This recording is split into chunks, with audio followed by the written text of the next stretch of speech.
Bueno, mi nombre es Antonio Trujillo, nací en San Antonio de los Altos y fui cronista oficial de este municipio desde el año 1988 hasta hace 2 años más o menos que me jubilaron. Si es que una jubilación significa que uno es o deja de ser cronista, no sé. Entonces ahora soy memorioso de mi comunidad. Pues se conecta, pero ¿cómo es posible que lo hayan jubilado? Eso no tiene mucho sentido. No, a mí me jubilaron hace muchos años, o sea, estaba jubilado del discurso histórico del municipio. O sea, porque no se corresponde mucho lo que hemos defendido en la revista Trapo y Helecho, como tú sabes, que la fundamos en el año 80, en el año 1980, fundamos una revista más bien con una pretensión más cercana al discurso ecológico que al discurso literario. O sea, estábamos defendiendo unos árboles, como te dije en otra oportunidad, defendiendo un ambiente, pues. Y ese acercamiento a la naturaleza nos fue llevando a la historia de San Antonio de los Altos, a su memoria, pues. O sea, decidimos defender un árbol y ese árbol comenzó a hablarnos a nosotros. Del bucare, entonces nos dijeron que era importante como sombra para el café. Entonces nos enteramos de que en San Antonio hubo haciendas de café y que uno de los pioneros del café en San Antonio era el tío abuelo del Libertador, el padre Sojo, el famoso padre Sojo, que era músico, ya lo conocemos, pues, fundador de la escuela de música de San Felipe Neri, de los neristas de Caracas, pues.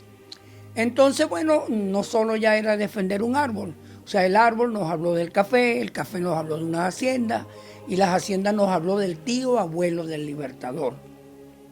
Entonces, todas esas cosas, pero también nos enteramos de que antes del café aquí se domaban caballos, del primer encuentro, pues, de los conquistadores sobre el dominio geográfico de San Antonio como estrategia de la recién fundada ciudad de Caracas. Ellos echaban sus yeguas aquí, esto fue una cría de caballos, aquí se hacía cestería a través de la ENEA, entonces se cultivaban flores, hortalizas, se hacían hoyos de carbón que también le hizo mucho daño a los árboles, como ya sabemos. Y bueno, en fin, fuimos entrando en la historia, en la pequeña historia de nuestra comunidad, que a la vez nos fue llevando a la historia regional.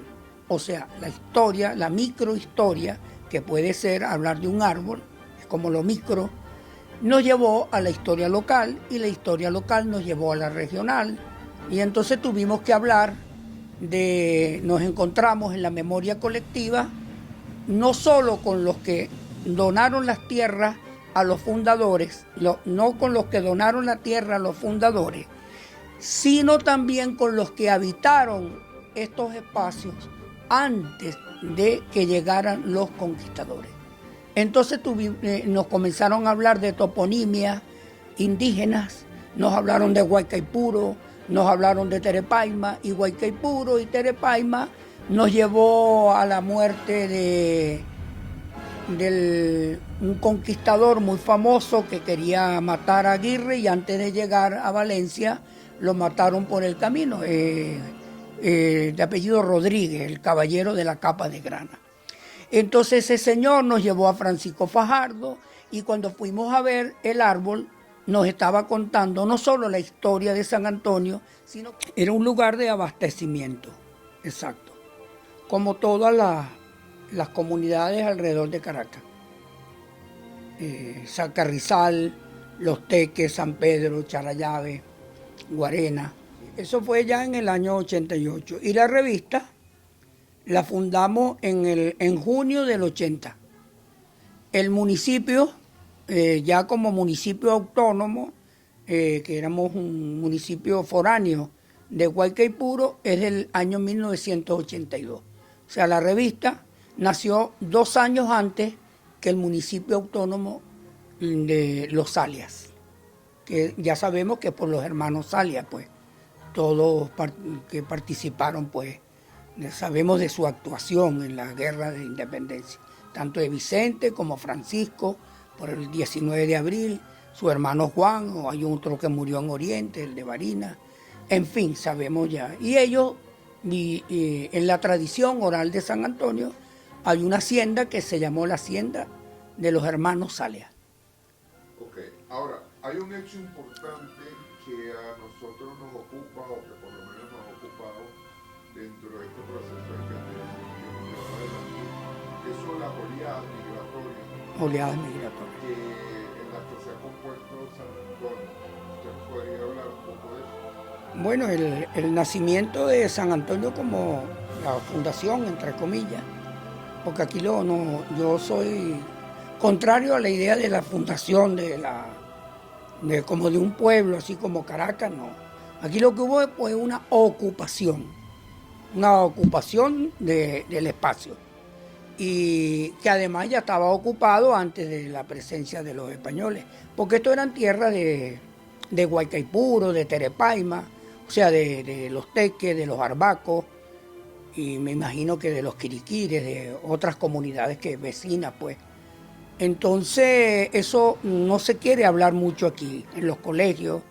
Yo visito mucho las escuelas, hablo con los maestros, y ellos tienen un empeño en que la historia de este espacio comenzó con la llegada de los pobladores de los canarios, a los que el Juan Mijares de Solórzano les donó estas tierras. Pero nosotros nos hemos interesado mucho de quién eran las tierras antes de Juan de Mijares. Por lo tanto, después de las comunidades ancestrales, la primera oleada que llega aquí es la de los conquistadores. Esa es una oleada invasora, además, como ya también lo hemos interpretado en cualquier modo. Eso no aguanta un análisis, es una invasión lo que ocurrió en esta parte del mundo, no solo de San Antonio, sino estamos hablando de un continente. Muy bien, para mí la primera oleada fue la oleada de los conquistadores, como oleadas extrañas al ámbito. Ahora, usted tiene una teoría muy interesante que por lo menos a mí me ha generado gran resonancia, que es el hecho de la llegada de los africanos. No, la idea, esa es posterior, o sea, esa es un poco descolonizando el discurso. O sea, hay un discurso muy europocéntrico o hispanocentrista en relación a los primeros pobladores de San Antonio venidos después de esas oleadas que hablamos, conquista, y después de la conquista vienen los colonos, como ocurre en todas las invasiones del planeta. Y hay algunos historiadores que dicen que sin la presencia de los colonos, que la presencia de los colonos es lo que determina la conquista. O sea, no hay conquista si no hay colonos. O sea, el colono es como una reafirmación del proceso de los invasores. Y eso es lo que ocurrió aquí. Ahora, ¿cuál es el pueblo que ellos trajeron? ¿A quién le donan las tierras? El marqués, el que después fue marqués, porque cuando donó las tierras no lo era, el primer marqués de Mijares, le dicen el primer marqués porque fue el primer marqués de esa familia. Es un título que le otorga el rey a familias que han hecho cosas que el rey consideraba pues que eran útiles a su beneficio, Y bueno, él donó unas tierras que ya las había adquirido a otros que habían solicitado estas tierras, uno de los Ibarra, después fueron distintos dueños, tuvo este espacio de San Antonio de los Altos en manos de los mantuanos o de los blancos criollos, que eran los descendientes de los conquistadores. Esos señores van a traer una mano de obra. Ya habían experimentado con una mano de obra en las encomiendas. Aquí hubo encomienda en Los Teques y hubo encomienda en San Diego. Entonces, ¿qué ocurre? Allí la mano de obra no era caribe, trajeron indígenas del Apure. Y eso lo contempla allí el hermano Nectario María y el mismo Castillo Lara. O sea, historiadores que se han abocado pues, a estudiar profusamente esta parte de los Altos Mirandinos. Bueno, entonces también hay que contemplar esa presencia indígena que no era autóctona de aquí, sino que era de otro espacio y posiblemente de otros pueblos que a lo mejor no eran caribes. O sea, no sabemos lo que vinieron, si eran caribes o eran arahuacas, en fin, todo eso que estaba allí. Entonces, eso hay que verlo también como un movimiento humano, de presencia humana aquí, desde un punto de vista interno. Y después vienen los mantuanos, los conquistadores o sus descendientes, y viene la presencia de los canarios, que entonces han querido como decir que esto era una fundación europea, porque los colonos eran canarios. Pero resulta que lo que le dije la otra vez es que la presencia de los canarios es una presencia de pobladores del norte de África. O sea, estamos hablando de una comunidad africana que le han dicho que no son africanos y que ellos creen que son españoles, que son descendientes de españoles. Y entonces, por lo tanto, aquí no hubo la presencia española que vino aquí fue de los conquistadores, pero la de los colonos no, para nada, y menos en el 1683, cuando el pueblo guanche bereber estaba menos ligado con los europeos. Por lo tanto, la carga genética que llegó aquí es totalmente de origen bereber, en su mayoría. Africanos, claro, porque el norte de África es África, pues. Perfecto. Una vez ubicado ese espacio temporal, tenemos otra oleada migratoria que creo que es fundamental para la conformación del San Antonio más actual, que tiene que ver con la que se dio en la posguerra. O sea, que es de donde se deriva el resto de los elementos que conforman ese desarrollo humano que tenemos en la actualidad, que es la presencia de los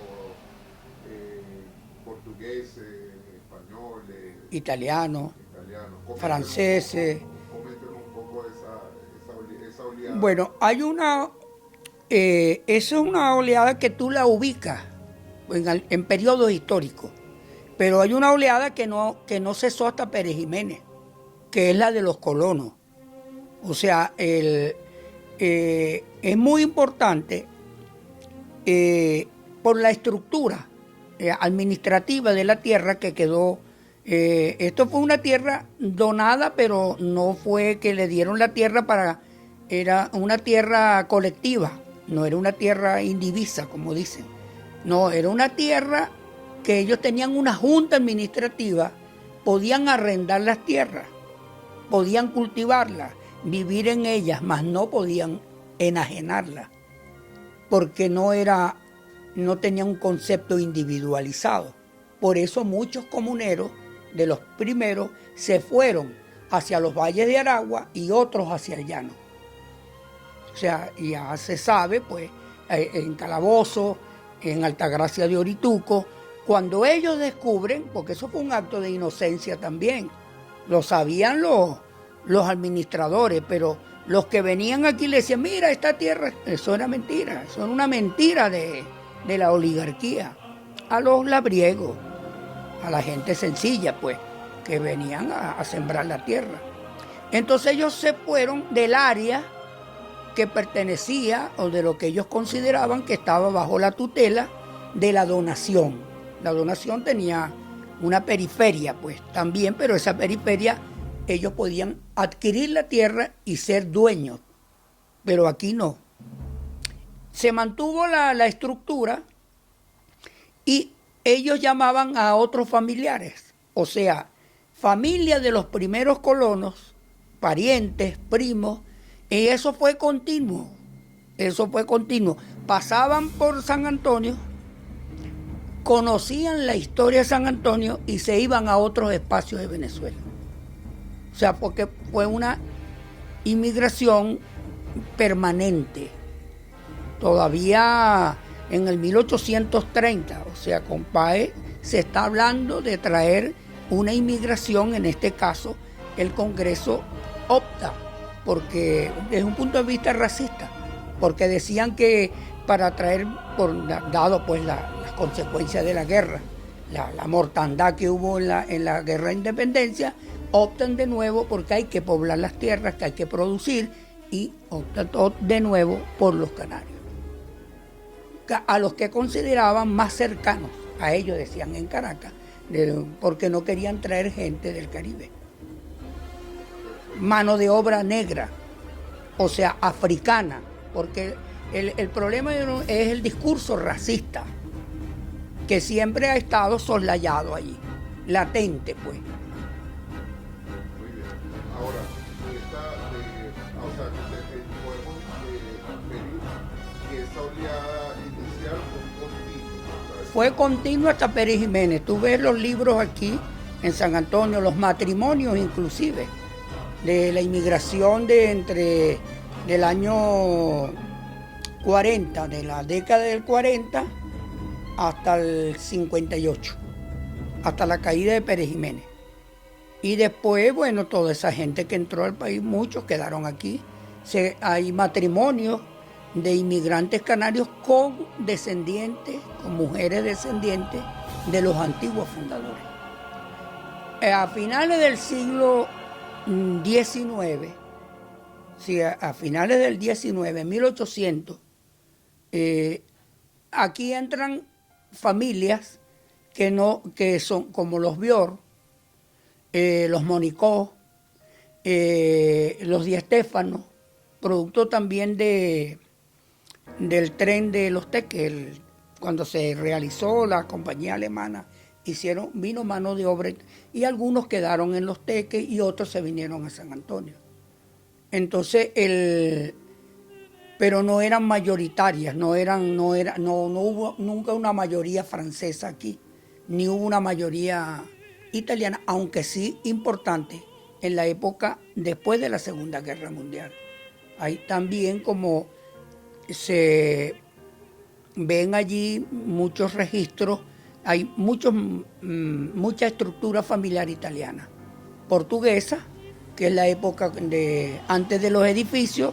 Todas estas colinas de San Antonio estaban sembradas de hortalizas, en San Diego, aquí en las minas, todo eso estaba en la mano de obra de los portugueses. ¿Usted ubica una relación causal entre el tren y el poblamiento de San Antonio? ¿Ve alguna relación ahí? No, porque como el tren fue muy significativo y usted sabe que la gente cree que San Antonio de los Altos es una comunidad aislada. Y cuando nosotros comenzamos a grabar, que comenzamos a hacer el libro de Testimonios de la Niebla, nosotros comenzamos a hacer como un registro memorioso. Y una de las cosas que más me interesaba en aquel momento era cómo, porque eran una memoria anterior a la Panamericana. Y la Panamericana del año 55. O sea, estamos hablando de la plena época de Pérez Jiménez. Ya en el 52 el IBIG está en la mano de Fernández Morán, está en la visión. Y en el 58 está el padre Zavala, desde el punto de vista de la urbanización, que es los castores. O sea, lo que es los castores, lo que es el IBIG, y todos son consecuencias de la Panamericana. La Panamericana coloca a San Antonio de los Altos en la puerta de Caracas. O sea, ya ir a Los Teques o bajar a Caracas ya no había que ir por la Mariposa, no eran las picas de antes, los caminos, la carretera de Cambural, que es el 38, cuando Eleazar López Contreras. El puente de la Morita es de cuando de Juan Vicente Gómez, del año 32. O sea, del año 32 con el puente de la Morita y una carretera que abrieron los mismos vecinos se comunica con la carretera de San Diego para bajar a Carrizal. Y de Carrizal, Los Teques y la carretera vieja de Caracas, la carretera vieja de Los Teques. Ese fue un camino. Después viene, aquí en Pacheco, Eleazar López Contreras abre una carretera que va a romper a La Mariposa, que es una carretera que a su vez el general Cipriano Castro, desde Las Mayas hasta la Cortal Guayabo, el camino, la pica, que era para arrieros, la convierte para que entren carros, hasta el Pozo de los Pájaros. Entonces, me interesó mucho el diálogo, ese ir a pie a Catedral a vender aves de corral, a vender carbón, a vender hortalizas, ese canje del mundo rural con el mundo urbano, de cambiar hortalizas por jabones de olor, por telas de zaraza, todos esos comentarios que nos daban las mujeres de San Antonio, nos fueron dando como un contexto, o sea que no era una comunidad tan aislada como decía la gente. Muy bien. Oye, ese relato estuvo muy importante porque a esas conexiones tan precisas que usted nos está dando a nivel geográfico de los espacios. Claro, cómo nos fuimos acercando a la ciudad. O sea, y todo comenzó con un puente allí, en La Morita, que está todavía el puente desde el año 32. Sí, mire, ahora, ¿qué elementos de esa migración que se produce de posguerra usted ve en el San Antonio actual? O sea, ¿qué características, qué elementos usted aprecia en ese día a día? Yo no veo así como una imposición cultural de los que llegaron. Yo creo que si alguna imposición cultural es ser conservadores, ser más monárquicos que republicanos y creer que son europeos y tener una mirada hacia el indio y la gente afro como despectiva. O sea, creo que es una comunidad muy confundida. Fíjate tú que aquí en los últimos años se le ha partido la espada al Libertador durante 17 veces. Bueno, optaron ya por colocarla de madera, ya no es de bronce. O sea, aquí una de las manifestaciones más permanentes, una guarimba simbólica, ha sido agredir al Libertador. O sea, una vez lo pusieron con una botella llena de gasolina, como si fuera un guarimbero. Otra vez le pusieron un trapo en la cara. Y otro, hay una secta aquí que le da por partirle la espada al Libertador. Y entonces ahora los 1 de mayo, porque es una cosa que descubrió la comunidad descendiente de los fundadores, es que descubrieron a su fundador. Y yo le digo, no es un fundador, porque la comunidad en los documentos antiguos, Juan de Mijares no aparece como fundador, porque aquí no hubo fundación. Él es el benefactor, que es muy diferente el concepto de un fundador a un benefactor. Benefactor porque les dio un beneficio, o sea, les entregó unas tierras, pero que nunca fueron de ella. Perfecto. Y, por ejemplo, en este tema de la panadería, en este tipo de cosas, a ver, o pueden lograr ubicar algunas características. Bueno, mira, el pan aquí, yo tengo allí unos testimonios de que aquí venía un panadero del valle con unos ceretones y subía por el valle, llegaba aquí al Faro, que era la antigua hacienda en Las Margaritas, pasaba por aquí, por esta calle, esta donde estamos ahorita, subían aquí a San Diego de los Altos, bajaban por Cantarrana, que Cantarrana es la parte de atrás de la iglesia de San Diego, y allí en San Diego agarraban hacia el Prado, o sea, como si fueran para la Cortal Guayabo. Y por allí, por la hacienda del Barranco, se bajaba para Coto. O sea, ellos tenían un periplo desde la colonia. O sea, cuando los panaderos europeos o canarios llegaron a San Antonio, no estaban inventando el pan. Había un pan que se hacía en Caracas, Había un pan isleño, había un vino isleño, o sea, todo lo que la colonia, la relación que es normal. Después lo que hubo fue una industrialización del pan, estas panaderías que están ahorita, en fin, modernas, que están aquí, los centros comerciales, porque los centros comerciales fue una consecuencia también del desarrollo urbano. Si aquí cuando los vecinos se organizaron para que no se hicieran más edificios, porque la anarquía fue muy grande, entonces ellos optaron por frenar los edificios multifamiliares y otorgar permisos de centros comerciales. O sea, el juego económico fue el mismo, pero en vez de hacer edificios, tú ves que aquí cada sector tiene un centro comercial. Tú vas allá a las minas, vas para acá. Es una ciudad de centros comerciales. Es más, yo considero que San Antonio hoy en día es un centro comercial. Es un centro comercial. Y yo observo una carga religiosa a nivel de edificaciones por el tema. Fíjense que aquí tenemos el monasterio, tenemos el convento, tenemos colegios emblemáticos como San José, religiosos como el que está aquí en la subida del Limón. Ese es el Buen Consejo, las Marianitas, está la de la Morita, el Mater Dei, eso es grande. Aquí la educación está en manos de la iglesia. Eso también influye en el imaginario, pues, del municipio. Nosotros tenemos un colegio aquí, el de los hermanos Salia, que por cierto le cambiaron el nombre. Ahora se llama Francisco Salia. Y eso siempre se llamó los Salia o hermanos Salia. Que a mí me gustaba mucho el término porque era un homenaje a toda la familia, porque todos ellos fueron mártires, en su mayoría, conducidos pues por el espíritu de su mamá, de doña Margarita. Entonces ella fue una patriota insigne y convencida, pues ella mandaba a los hijos a la guerra. Y ella estuvo aquí y que el municipio de Los Salia llevara el nombre de... Porque aquí la gente que le puso el nombre a Los Salia, que fue la gente de Fabesepa, ellos solicitaron el nombre, creían por la historia oral de que los hermanos Salia nacieron en San Antonio, pero todos habían nacido en Caracas. No eran sanantoñeros de nacimiento, pero nos pareció bien el nombre de los hermanos Salia por la actitud, pues, de lo que ellos aportaron al nacimiento de la República. Uno de ellos, Vicente, es el autor de la letra del himno nacional. Y Francisco es el que agarró por el brazo al gobernador de la provincia, en Parán, y lo llevó a Cabildo. Cuando dijo, no, voy para la iglesia, no, va para allá.